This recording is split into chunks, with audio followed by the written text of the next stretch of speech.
This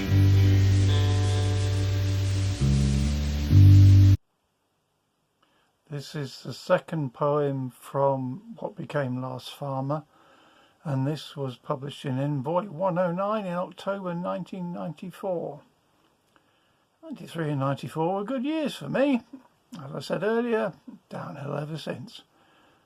This is poem number 2, Commandos.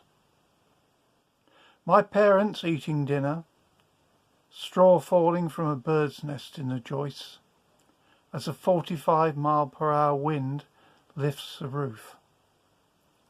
It floats down onto a box of my old toys, an action man, complete with kit, and bits of broken model aircraft, Dakota, Mosquito, Hurricane. A gentle creaking of black felt and nails lifting from the wood, breathing. Downstairs, my parents discussing a photo in the paper, my great-uncle's war grave. Jack was lucky, then he wasn't. His glider crumpled in a field near Arnhem like a puffball. 2 days later, he caught a German bullet. It wasn't the bullet that killed him, but the poison seeping through his limbs. The aircraft kept spawning.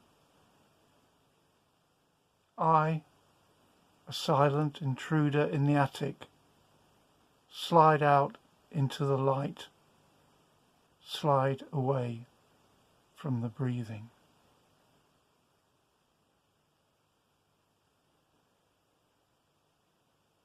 That's a true story, and the photo was actually of my grandmother and Uncle Jack.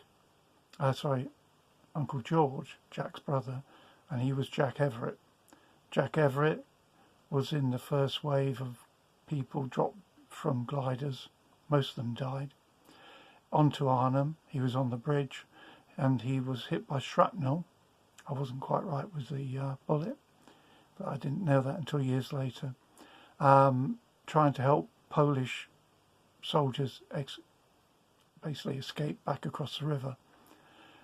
He was caught prisoner of war, marched to, finally he ended up on Lunenburg Heath, ironically, and he was treated by Australian medics, also prisoners of war, and he died of his injuries. And he was given a full military funeral. There is a written description of his funeral in, I think it's Carpenter's memoirs of him, and German soldiers saluted as a homemade Union Jack on a homemade coffin was carried past them. Strange but true. And the actual prisoner of war camp that he died in overlooked Lunenburg Heath, where the Germans signed their surrender not that long after that. Commandos.